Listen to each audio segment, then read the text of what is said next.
You back. I'm so happy to see you again. Settle in. You already know who Tom is, so I'm not going to spend time introducing, but I do want to say two things, maybe three things. One, oh, I haven't made it back to my office yet after preaching, so I will get the basket for questions. I will bring that up front. If you have questions, we've got a few already. I'd love to have them again. You can email me, but feel free to drop your questions. There are index cards and pens in the basket. Just do that sometime today or at the end of our time. And we will hand those to Tom. He'll address those the last week. Next week, remember I said the schedule has changed. You may have seen that in the newsletter. So next week will be Rich and I talking more about, so not psychologists, talking more about how can we actually make the church a safer place to address mental illness and some tools and things like that. There'll be actually a lot of discussion. That's the one week where there will be a little bit more flex time of talking with other people about your experience and your suggestions and ideas. And so if you are sort of frustrated that you haven't had that these last couple weeks, next week you'll have a little more of that. So you can look forward to that. Lastly, I have a tool that Rich and I have compiled that we want, or not compiled, that we have found that someone else compiled. And we would love for you to make use of it. If it's helpful, it's just a little one-pager. We're going to have more next week. But I'm wondering, I feel like if I don't pass it out now, you're not going to get it. But you need to be good listeners and don't read it while Tom is talking. So, Eddie, will you help me with that? Maybe Eddie and who? Rick? Can you guys help me? Thank you, Rachel. I was going to hand it to you. Okay. Was that everything? I think it was. I think I'm going to pray before we start. Lord, thank you so much for your love for us. Thank you so much that we see in Jesus deep, not just emotion himself, but acknowledgement and deep compassion for those in need. Would you meet us now? Your Holy Spirit, help us to hear what we need to hear. Help Tom as he directs thoughts. Help us to engage with ways that we would leave here better equipped to be your people in your world. We pray in Jesus' name. Amen. Thank you. Welcome back. Thank you for coming back again. It's been a while since I've done some presenting like this. I do it often enough in my own clinic, but this has been really quite an opportunity for me, so I appreciate the chance to come here and share with you. Today, as Amy talked about, we're going to be talking about understanding and managing emotions. And that certainly is a very central thing that I deal with all of the time in my practice. The ability to manage, understand emotions, deal with it in many ways makes the difference between having a life that you feel like you're engaged with, enjoying, and processing, and a life that just feels like you're always stressed and struggling to make things work. And so we want to talk about that here today. I just want you to think about for just a moment before I start talking your own experience. Think about when has emotional kinds of events taken over in your life? When have you struggled with that? Is that a fairly constant thing? Is that a fairly rare thing? There's that challenge. Of course, not me and my marriage, but almost every marriage has a certain amount of struggle that happens, that generates emotions. And to walk through that with this person that you've committed your life to, sometimes that becomes very distressing, especially if you're just not quite figuring out, how do we do this together? How do we do this better? How do we manage this better? And so just think for a moment. I'm not going to ask for any comments about that right now. But think about that. As I do go through the session, as I'm talking, if there's questions, please raise your hand. I'll be glad to take questions as we go along. But we'll walk through this right now. As we're working with emotions, as we're dealing with it, three main emotions, I think you know this, but we'll just talk about it this way, that depression is certainly one of them. And when people are feeling depressed, very often just very discouraged, feeling very hopeless, and uncertain, feeling frozen in trying to move forward. Anxiety is something where it can lead to a great deal of uncertainty in decision making. Not sure what to do next, not sure how you're going to cope with this thing that's coming up. A big deal. Anger is an interesting one because very often with anger, unlike with depression and anxiety, the person who feels angry feels certain. They're pretty certain they know where the truth is. They know what's right, and they put a lot of effort into making sure that their position is understood and even dominates the situation. And of course, they can feel strong, but it's really hard to be with somebody who's very angry and is not really engaging in any kind of mutual way to sort things out. Not that that always happens. Certainly, plenty of times anger can be more mild, but that can be a very problematic sort of thing. So let's talk about emotions. I'm going to reflect just a little bit on something that I mentioned a little bit last time.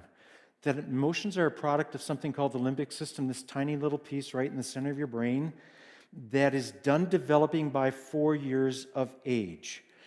And so essentially, emotions are the product of a 4-year-old. However many of you have raised kids, you know what 4-year-olds are like. They can be very certain.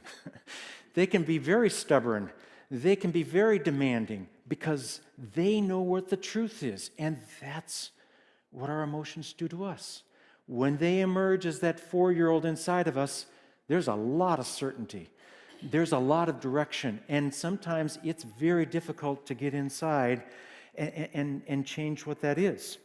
And so if we don't learn a process to engage those emotions with our rational mind, which, by the way, is not done developing till about 28 years of age, the emotions can really influence a whole lot of what happens in our life. And so they tend to be pretty powerful and pretty compelling. Emotions are as much a physical expression as a mental expression. You might be very aware that with emotions,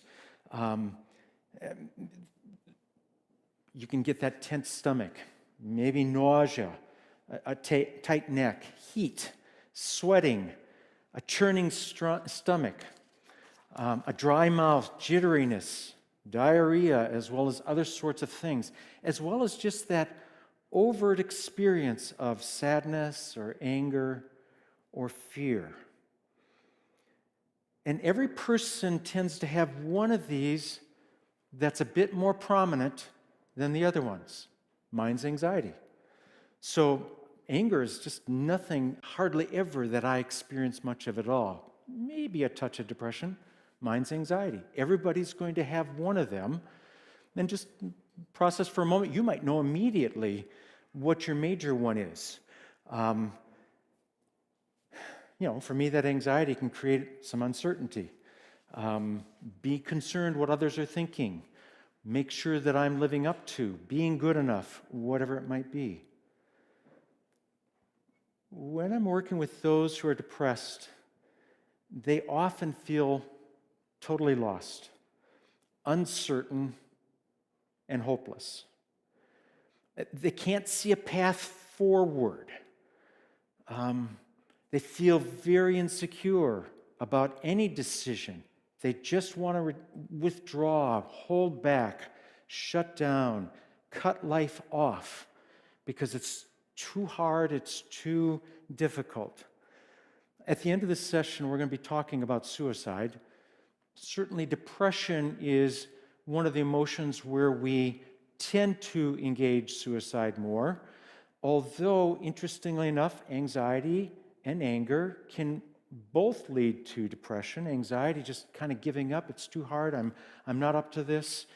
Or anger, interestingly enough, that anger gets turned inward. And so suicide can become one of those sorts of things with it.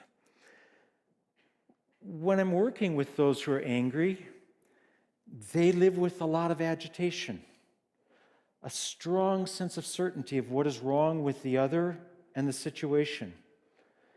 And with this, there's often a strong sense that the other needs to be fixed or to learn a lesson. So anger often leads to a plan to confront the other, including the possibility of violence, so that the other learns a lesson and shapes up the way that they know that they need to be.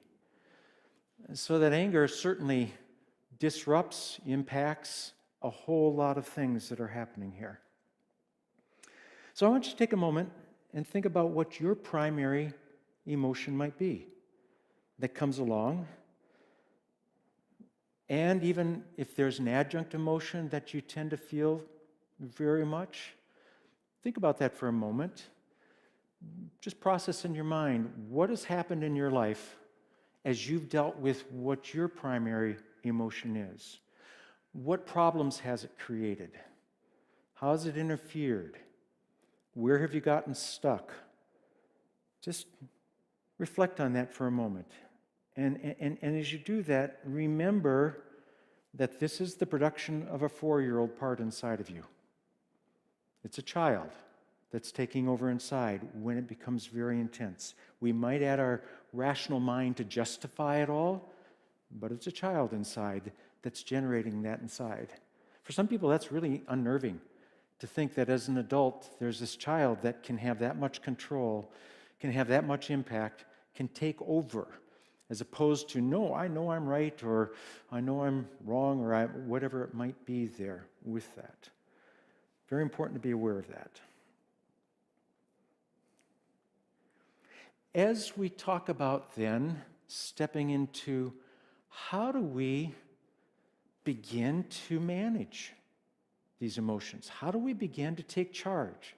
How do we, with our rational minds, our adult minds, get to take us where we need to be as opposed to being pulled along or pushed along by this emotional part?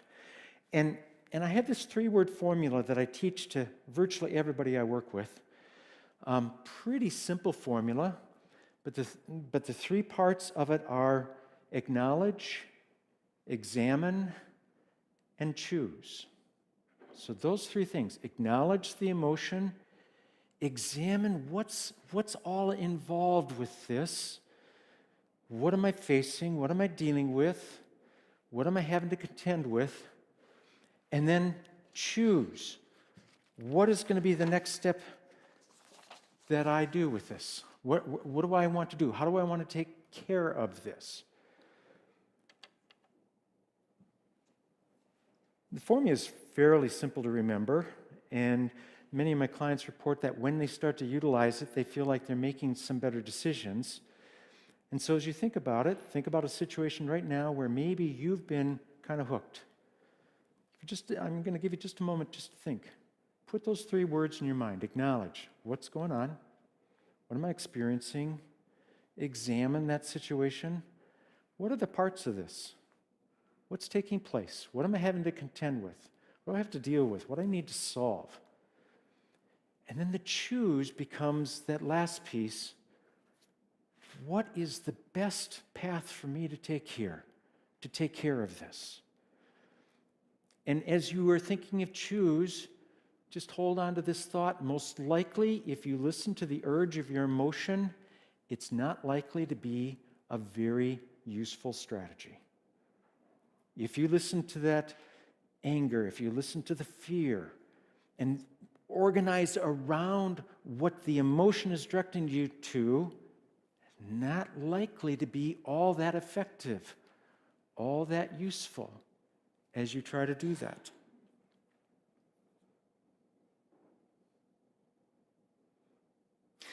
As you're doing this examination, sometimes it's really important to examine what's the motive of the other person here. And what are my motives? So examine for yourself this idea of motivation. What's pushing me? What's driving me? But what do I think is driving them? I was working with a gentleman at one point, actually as a He wasn't a colleague, he was with another organization, but we were trying to make something happen. And I was just getting agitated. Not so much anxious as much as I was agitated at that one. And just like we're not getting anywhere, we're not accomplishing what I was hoping to accomplish, and had to contend with it. And so I stopped and I did this little, what's driving them? What's motivating them? However right or wrong I was with it, I ultimately ended up with my experience of this person once I thought about it was, whatever it is, they want to be the one that decides. Whatever takes place, they want to make sure it's their version of it. And so anything I put out there was just kind of dismissed, and no, here's, no, here. And so it was very interesting. Once I really realized that was what was taking place, I determined I was going to talk about that. And so the next time we got together and he started that, I said, it's really interesting. Almost everything that I say, you tell me it can't work. And it's getting a little frustrating working with you about this. This guy was another professional. A little frustrating working with you because it doesn't matter what, sort of a sense that you think I'm stupid. You think that my mind can't come up with something that's useful. Only thing that you will consider is this. And he wanted to deny it. And then as we talked about it, it was kind of fun. Had enough influence for him to say, I guess I can kind of see when I named some examples of it, that I didn't listen. And for him, it turned into, am I doing that elsewhere? It turned out to be kind of an interesting, useful, important exchange for him. He had a lot of authority where he was at, and so with that authority, he could make a lot of choices and became aware he didn't really listen to some of the input that he was given. And so it was kind of fun to have that impact, but very frustrating to go through it. So that acknowledge, examine, and choose, try to understand what's their motive to the best I can understand it, and engage with that.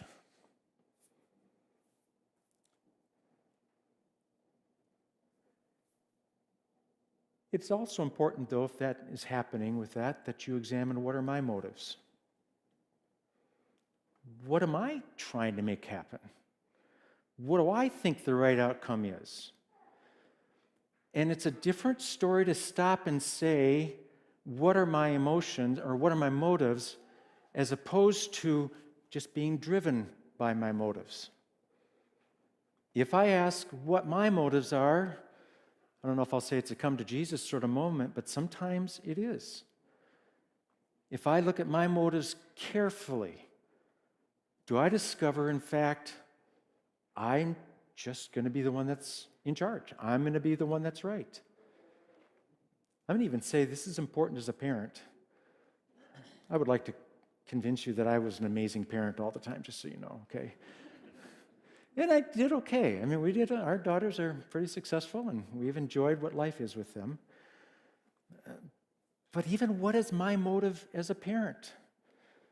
How often do I have to win, and how often do I actually not listen to what's coming at me?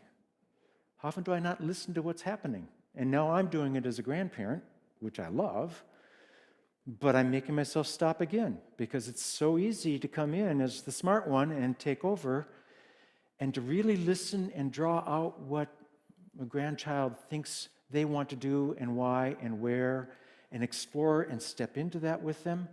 Boy, I tell you what, that gets a lot more engagement and a lot more positive impact and a lot more involvement.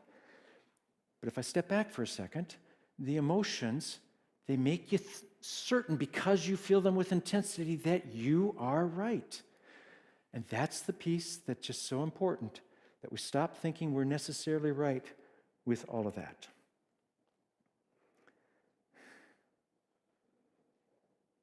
The next step with all of this is, as I do some examination of me with these emotions, I need to examine, okay, if I'm struggling, what are my resources?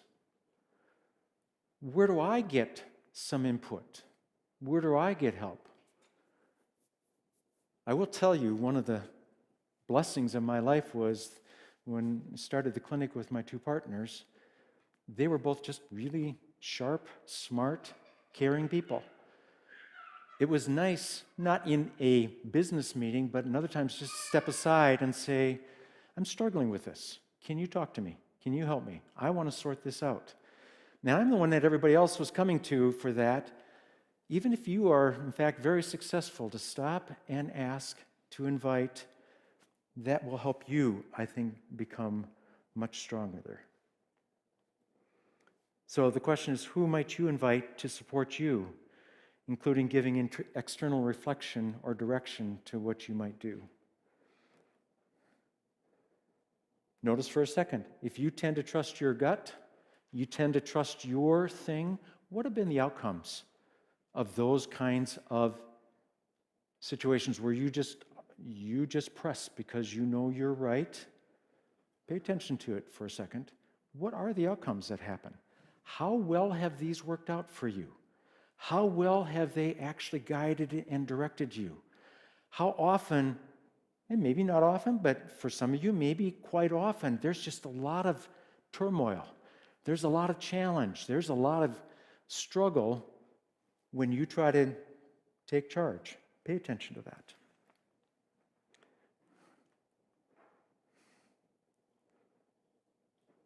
In a similar sort of way, do you even struggle when you try to do what your mind tells you to do? Sort out what's going on in your own mind. Are you giving yourself good advice? Do you struggle with your own advice with that? Is it working out?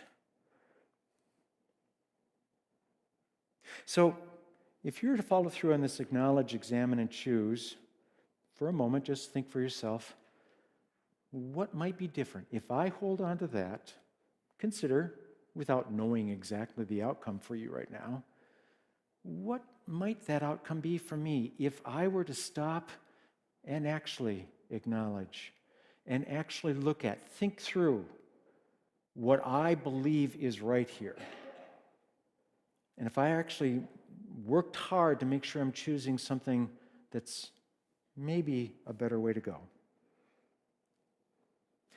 I'm hoping this makes some sense. I'll just open for a second. Are there questions? Are there comments? Is there confusion in anything that I've said here so far today about these three words, acknowledge, examine, and choose, or the process? Yes?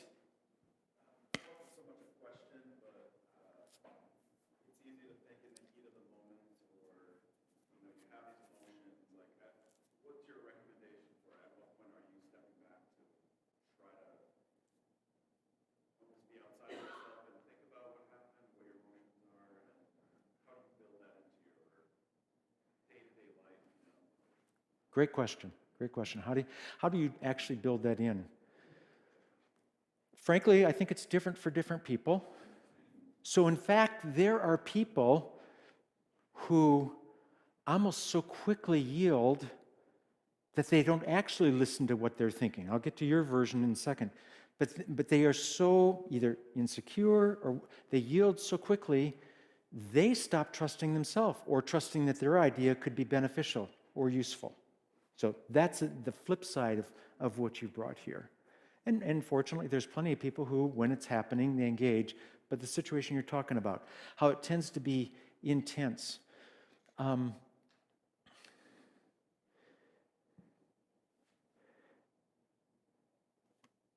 When I'm working with somebody who tends to be that take charge, it's going to be my way or the highway sort of person, I really literally try to get them to stop and use their certainty as a sign they better stop and question. So almost the more quickly in an engagement I'm sure I'm right, my challenge to them is, if you think you're right, ask. Stop. Almost immediately. But it has to become a pattern that you choose. Because there has to the degree that that is a ongoing strategy, you're likely offending plenty of people, likely pressing and having people withdraw ultimately. It's not really working. Even if you're getting your way, it's not working in the long run for relationships. If I think both in marriage, in a work setting, to the degree you are just in there pressing, you likely aren't getting the best results. And so there has to be some kind of clue, cue, whatever, potentially stop and think, when I step in that way, how does that first hit me? Become aware of that moment that you press in, and as you remind yourself and become very aware of those instances, and then have a way you're going to handle that. If it's just this acknowledge, examine, choose sort of thing. I'm jumping to a guy I was working with who was not a top executive, but an executive. But it was very interesting because he knew he had better ideas. I mean, he just knew he did. And he was a very bright guy, as it turns out. And I had a communication from him not too long ago where, in fact, he has moved steadily up in the company. But he was getting a lot of pushback at that point, and just his request was, how do I become better at basically getting my way? How do I become better at being the leader? I want to be a better leader. How do I become a better leader? And as we looked at some of the exchanges that he was happening, I turned that into, how do you become better at getting your way, is what I hear. And he said, what do you mean? I said, because even as you described a situation, you're not listening. You're just simply reacting, and you know what's right, and you press until you get it. And I know you're offending people around you, and you might be offending people above you.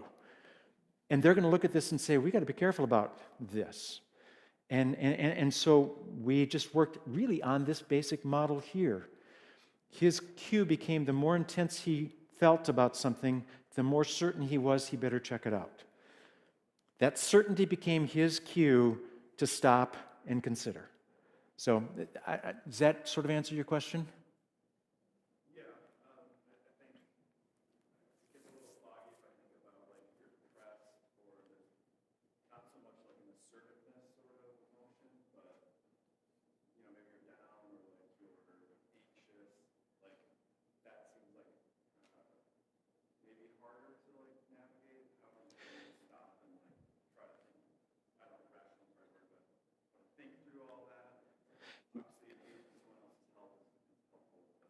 It can be, yeah.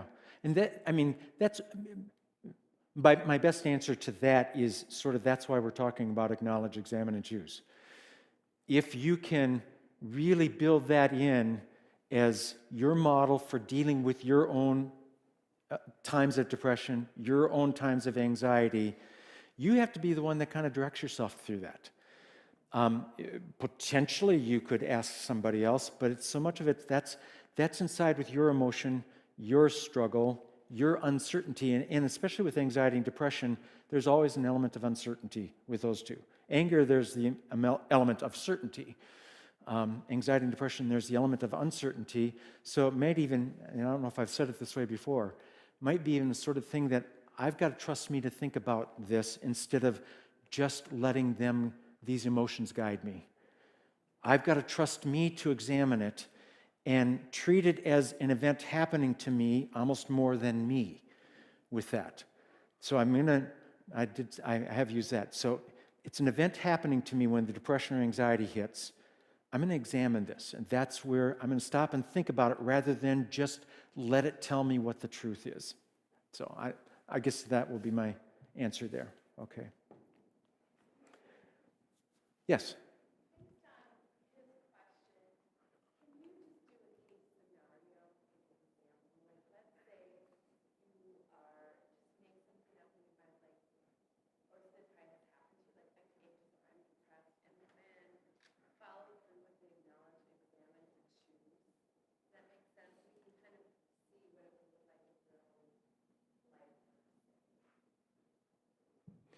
Yeah, and I'll try to put a case. I'm glad to do that.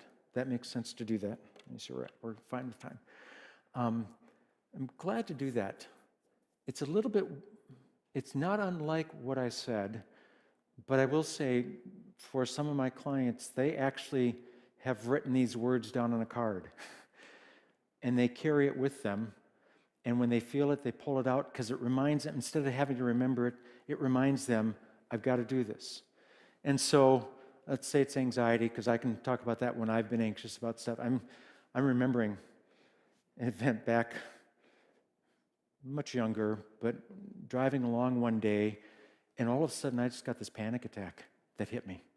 It's like, whoa. I mean, it was intense. And I hadn't ever had anything that felt quite as intense as that. And so I was driving, and I tried to do it when I was driving. It didn't work very well. But after I got to where I was going, which I didn't have to meet with anybody, I sat down and said, that anxiety is so intense. What am I worried about? What am I afraid of here right now? And I did not have any content for it.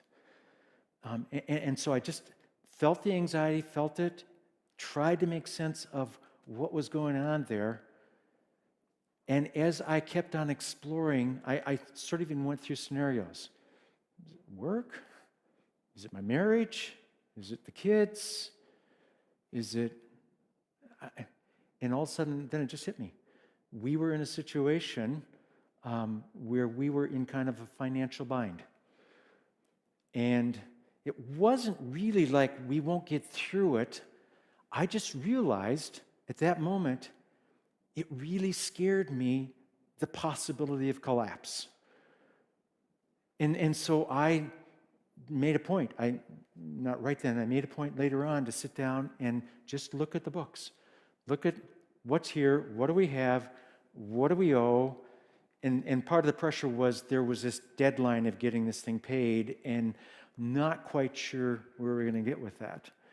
And so I just looked at this and, okay, how will we handle, what will we do? What can we do? And I just determined I'm going to talk to them and find out how can we extend this out a little bit more if we can. As it turned out, they were glad to. It cost me some more interest, but they were glad to. We took care of it. But that was one of my circumstances.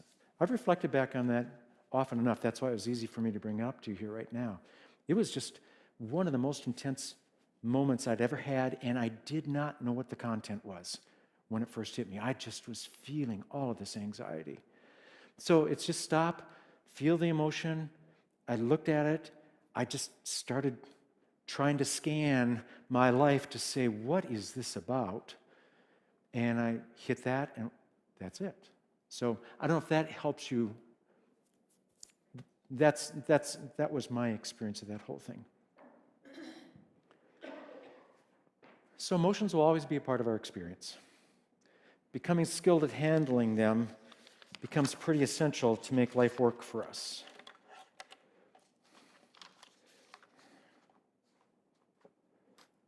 We have to be done at about 1:45, is that right? Okay. Then I will finish this part, and then I will give you a handout that I won't talk about so much. There are 4 strategies that I train a lot of people into doing, trying to take care of, to help them with their emotions. Strategy number 1 is to become physical. Emotions are a very physical event. So become physical as one of your ways to begin to counteract these emotions. Add movement to your life, especially when you're feeling troubled with these emotions. And I'll say even this, if you get physical enough to get sort of exhausted, that helps quiet down the emotion. That exhaustion can help. But, I mean, you can choose whatever works for you, whether it's a brisk walk or a swim or a jog or biking or physically exercising long enough. Do some physical work that gets you tired, that exhausts you. That stops the muscles from staying tense. And those tense muscles can actually kind of feed the intensity of it. So you do that, you kind of relax, and it allows your mind just to think a little bit better. So my first part of the strategy, do something physical. A second part that I strongly recommend is get into your life some form of meditation. And when I say meditation, could be scriptural meditation, spiritual meditation. That's great. For some people, it's reading poetry. That's what it is that helps them do that. For some people, it's listening to music. It becomes meditative for them just to sit and totally absorb. And for me, when I do anything like that, for me, it's either orchestra or chorale. Those are my two favorites to get into, that when I sit and I find a piece I love, I kind of melt into it. And when I melt into it, there's a relaxation that comes that allows my mind to be a little cleaner going forward. So the meditation, some kind of quiet sort of reflection. Third strategy I talk about is social. Have somebody, whether it's a spouse, a friend, have somebody that you have a close enough relationship to that you can share where you're struggling. A very interesting thing happens. Even by sharing what you're struggling with, for a lot of people, answers begin to pop in their own minds. By talking about it out loud, and it's different to talk out loud than it is to think it in your head. When we think it in our head, it just starts to spin. When we have to talk about it out loud, it's like we make better connections into the content and what it's connected to. So somebody to talk to. That clearly is what happens with plenty of my clients when they come in and they just start talking, and it happens often enough in the first session. They get done telling their story, and it's just like, well, I'm feeling a little relaxed just because they told their story out loud.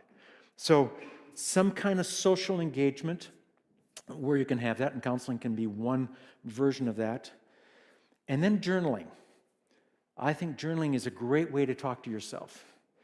And I'm going to share with you a version of journaling that I got out of a book called The Artist's Way, Julia Cameron, that has become one of the important tasks that I do for myself, and I've given it to a number of clients. Frankly, it's pretty demanding to do it, so maybe about a third of them that try it do it.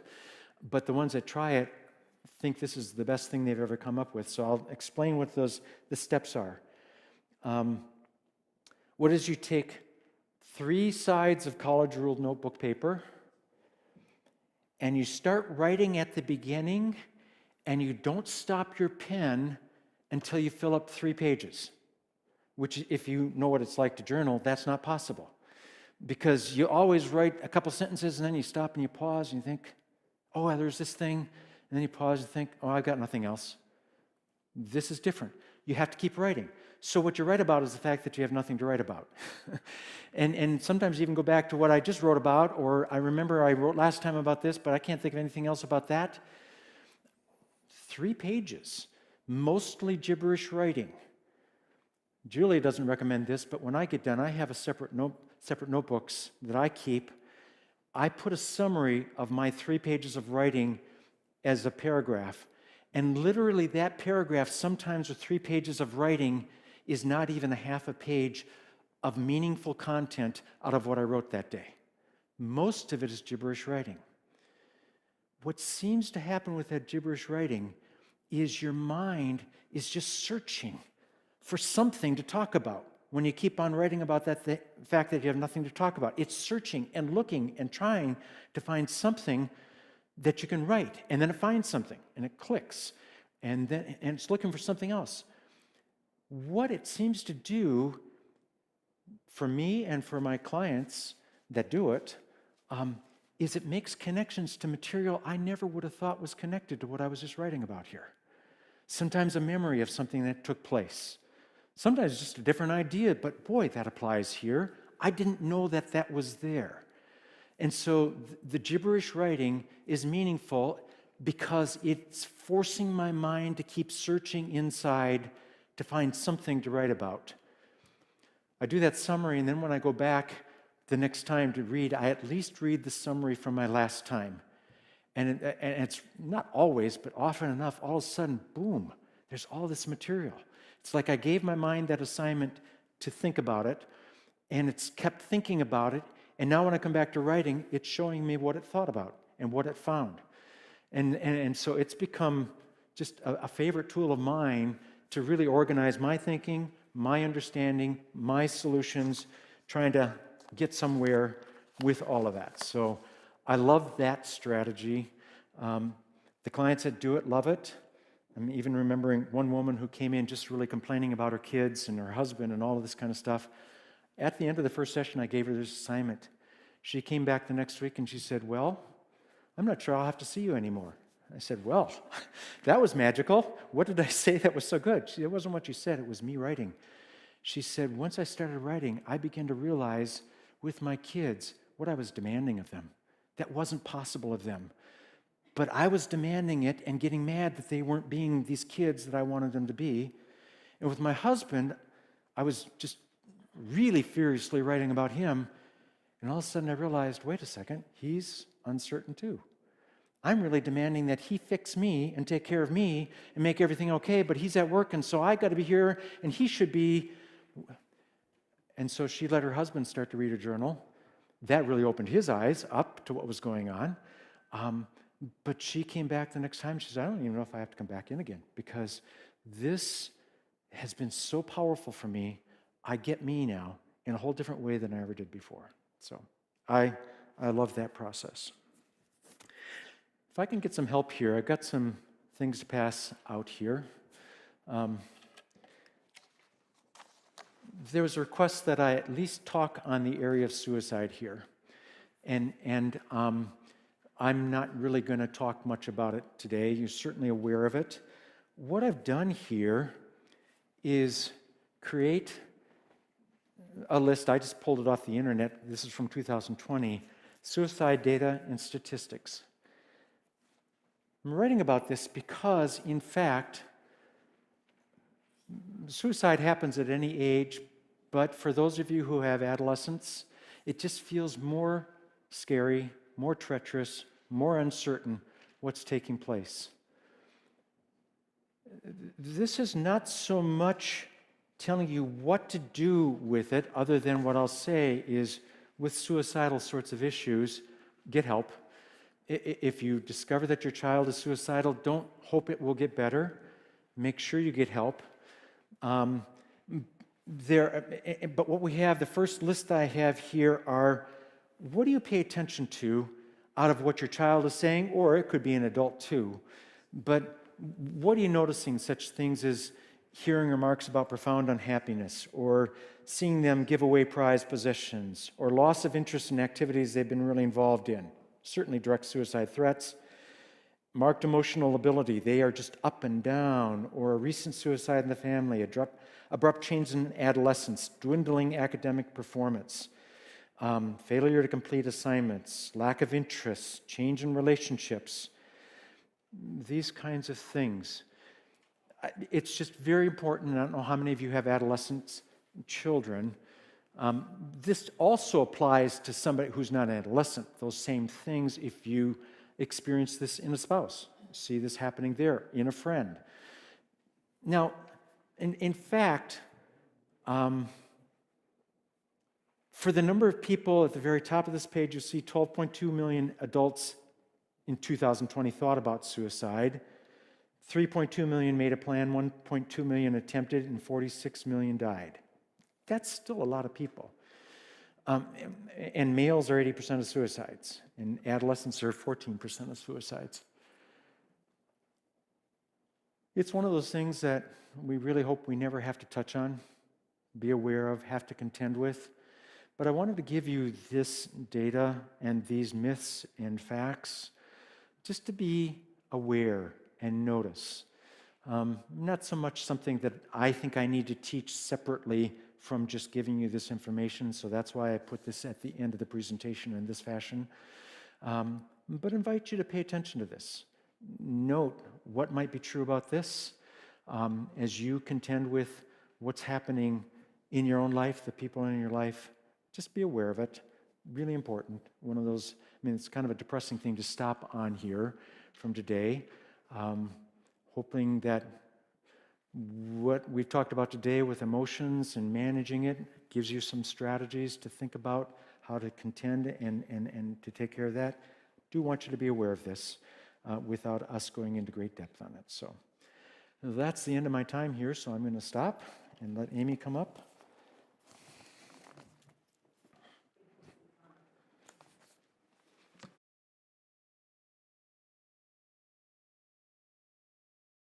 Does anyone have a burning question you need to ask right now?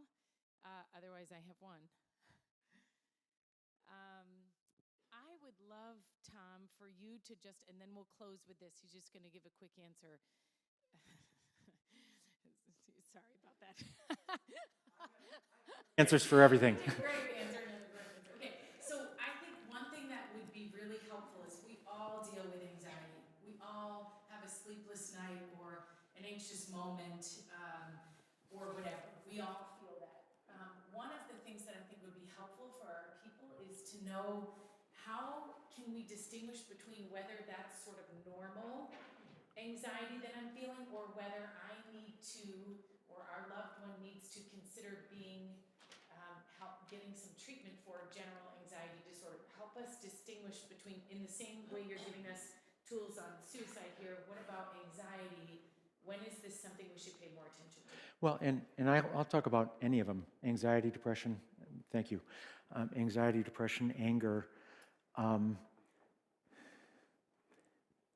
Sometimes it's hard for the person themselves who's struggling with this to know, is this too much or not too much?